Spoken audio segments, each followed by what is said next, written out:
I am a fan of Coi Leray. Right. Coi Leray is brilliant to me.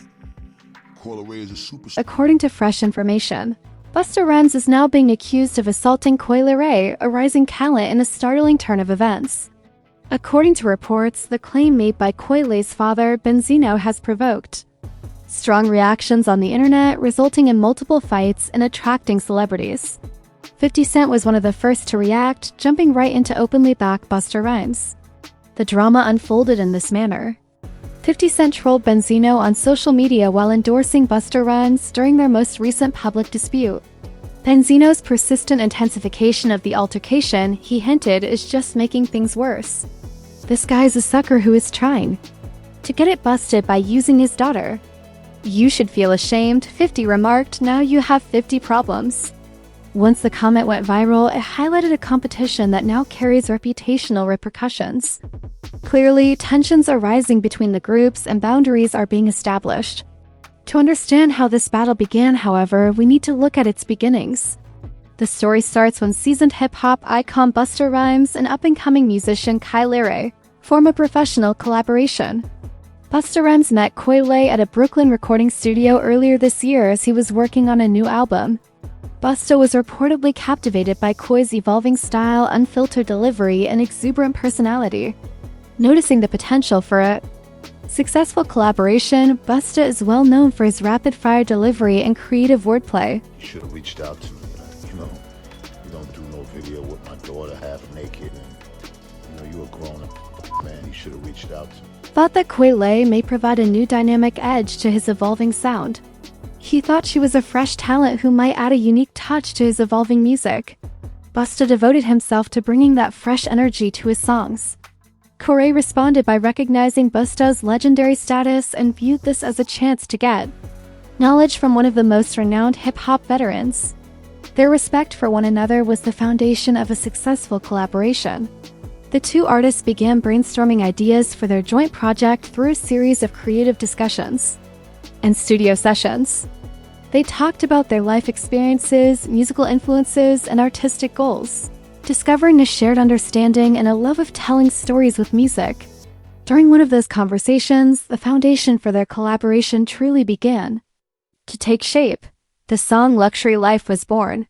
Busta Rhymes contributed his signature fast-paced lines and flawless lyrics, while Coi Leray contributed melodic hooks and a high-energy performing style as the recording went on. Two distinct sounds were so skillfully blended to produce an interesting composition that showcased the abilities of both musicians. The group's stunningly spectacular music video, directed by a well-known filmmaker who has won awards for his creative cinematography, was produced to accompany the song. The visual plot mirrored the celebratory and opulent elements of the song. Coi Leray drew attention in a variety of fashionable outfits and added flair to every scenario. Supporters applauded the unexpected yet fruitful collaboration, and the publication of Luxury Life provoked strong feelings. Many people talked about the amazing chemistry between Busta and Coi Leray as a result of their complementary yet opposing energy. The song gained widespread recognition and generated a lot of social media buzz. However, the collaboration was not universally commended. Coi Leray's father, Benzino, publicly voiced his displeasure, referring to the poor visual presentation of the song video. He was concerned about Key's attire, about nothing on no social media, which he described as being too revealing and improper. A respected industry veteran, Busta Rhymes, should have contacted Coi directly before placing him in such a graphically offensive setting, Benzino insisted. Instead of addressing him immediately, Busta Rhymes responded subtly. His Instagram story featured an enigmatic statement that read, "Don't ever let the devil trick you into thinking you are not blessed." The post immediately opened the door to speculation. His comments provoked debate among admirers and bystanders, who wondered whether they were a denial, a diversion, or simply a broader philosophical claim. Soon, the disagreement grew beyond the original participants. The well-known rapper 50 Cent openly backed Busta in the argument. Aloni posted a video of Benzino's outburst on Instagram, criticizing him in the caption for allegedly using the situation to gain greater notoriety. "This guy's a sucker trying to use his daughter to get at Busta," the caption went. "You should be ashamed. You now have 50 issues." Alongside the message were emojis of laughing and overt allusions to Busta Rhymes. 50 Cent's participation heightened the public discourse. His post attracted thousands of replies from both fans and industry executives. As allegiances were sworn and tempers boiled, the battle grew on the internet from a disagreement about creative direction. Benzino, who never stays silent, answered with another video. He responded in it, accusing 50 Cent of being a bully and dismissing him as jealous. Apart from accusing 50 of not fulfilling his father's responsibilities, he also claimed to be the richest and most affluent person. Beyond the original artistic disagreements, the rivalry had now been quite personal. Furthermore, Benzino said that 50 Cent had deserted Lloyd Banks and Young Buck, two of his former partners. Because of this charge, the feud turned into a full-fledged public battle. 50 Cent and Benzino's conversations became increasingly hostile, as each new post fueled an already raging fire. However, Busta Rhymes took a completely different approach during the battle. In an interview on The Way Up with Angela Yee, Busta Rhymes was open about the incident. His disappointment stemmed from Benzino's decision to air grievances publicly instead of in a direct and confidential conversation. Bua emphasized that Benzino was in possession of his contact information and could have simply contacted him in the event that there were any matters that required tactful resolution. Bua emphasized that an open discussion between men might have prevented the situation from turning into a public argument. "Because you got my phone number," he continued. The interview revealed a complicated history between Bua and Benzino that was characterized by both respect and hostility. Benzino and Dave Mays, their former business partner at The Source magazine, were said to have had physical altercations in the past, as Busta brought up. Busta claimed that these occurrences illustrated the challenges and uncertainty that could arise from unresolved conflicts within the industry. Despite those situations, Busta and Rhymes, credit was given where credit was due. Benzino's contributions to hip-hop were acknowledged by him through The Source, a magazine that played a crucial role in shaping the genre and promoting emerging artists. "There had once been a basis for understanding," he stated, referring to the periods when Benzino acted as a mediator between him and Dave Mays. Despite the fact that disagreements will inevitably occur, Busta concluded that it was essential to address them with maturity and openness. It was a rare moment of clarity amid the chaos, and the discussion shed light on how long-standing relationships may be tested when pride gets in the way of communication. On social media, Benzino chose to remain mute while Busta Rhymes handled the situation delicately. Another individual whose silence spoke louder than words was Coi Leray, the principal figure in the initial disagreement. She decided not to speak in public. Many fans want to know her true feelings regarding her father's accusations against Busta Rhymes. There is, however, precedent for this situation. On many occasions, Benzino has been known to give his daughter career advice. Through his frequent criticism of her professional choices on Twitter, he brought attention to internal conflict and made private family issues public. But how had the animosity between them escalated to this level? The first thing that made Coi Leray famous was her breakthrough hit song, "No More Parties." The song quickly gained popularity, putting her in the spotlight and attracting the attention of business executives and other singers. As a result of her distinctive sound and fearless manner, she gained a reputation for bold independence and authenticity. The content of her lyrics, however, was what sparked the controversy. Using her position, Coi shared her inner struggles and complaints with her father, Benzino. She revealed wounds that extended beyond conflicts at work by expressing dissatisfaction.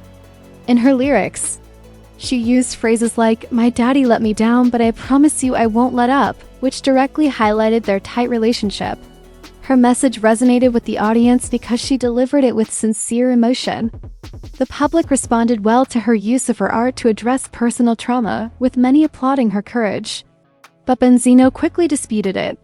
He asserted that Coi was raised in luxury, led a prosperous life, and was given every opportunity she could possibly desire. This denial set up an extremely publicized battle between parent and daughter. A private family scenario may have been seen on a number of social media sites. Both sides made public declarations that further deepened the divide and made their private dispute the national conversation.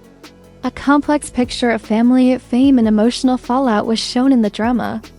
Benzino responded to mounting criticism of his difficult relationship with Coi Leray with an angry online post that read, "I never ever hated my own daughter." He claimed that he has been misrepresented and that correcting what he believes to be egregious errors about him is the only reason he has made public statements. Coi, according to Benzino, initiated the public dispute by calling him broke and downplaying his impact in a song. Benzino criticized the post's events, which became more heated. It seems to him like a more serious betrayal. He accused unnamed individuals of using his daughter as a weapon against him, even suggesting that her appearance on TV was a deliberate attempt to damage his reputation. His words were, "We're at war, right?" He took a firm stand at the end of his letter, expressing his anger and condemning anyone who supported what he believes to be manipulation. He said that good fathers and men would sympathize with him. On the Way in Miami podcast, host Benzino talked about the emotional toll his daughter's feud has taken on him in a passionate conversation. He discussed his years of sacrifice at the Source magazine and expressed his heartbreak at the public outcry. Coi Leray, on the other hand, has discussed her father's legacy. She credited him with influencing a pivotal cultural era and acknowledged his prominence in the 1990s hip-hop movement. But when he lost the Source magazine when she was just 9 years old, she also made it clear that their financial situation fell apart. According to Coi, memory affected her perception of instability and mistrust. Her displeasure with his time spent on hip-hop and love, as well as her opinion that he did a terrible job of managing the Source's legacy, are frequent topics. Coi feels that his reputation has diminished the value of his earlier creations and overshadowed the significance of his current accomplishments. This adds to the emotional complexity of their story. The fact that isolated episodes are not the cause of their split becomes evident. It has to do with legacy, identity, and control. One side is represented by a parent who is determined to get credit for his creations. A daughter fighting for independence and recognition in her own true. Coi has made it clear that she believes it is time for her to take center stage and that her father should finally step aside. Benzino's interference in Coi Leray's career often led to controversy and miscommunication, even outside of the realm of music. Benzino's premature social media announcement that Coi and Nicki Minaj were working on a duet was one significant incident.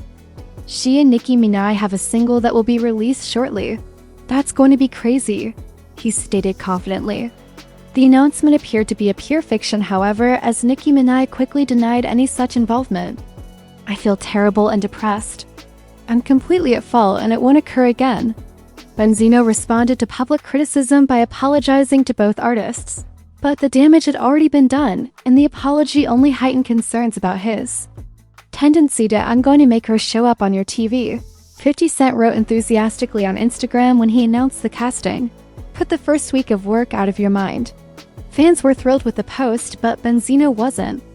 "Hey Ratman, aka 59, I appreciate you putting my Coi on, but does she know you and Stars haven't been seeing eye to eye lately?" 50 Cent wrote as he introduced himself to Coi's professional life.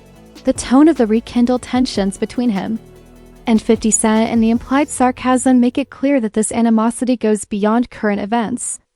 Coi Leray has now begun to feel the immediate effects of their lengthy feud, from distorting public perceptions to raising questions about, among other things, professional prospects. Benzino's actions have unnecessarily hindered her career. However, to understand how these tensions have reached this point, we need to go back to the late 1990s when 50 Cent was an ambitious upstart from Queens, New York, and Benzino was a major industry figure and co-owner of Source magazine, one of the most important hip-hop publications at the time. The first seeds of their decades-long animosity were sown in that competitive and often brutal music industry, and over time, their animosity has only grown more personal and public.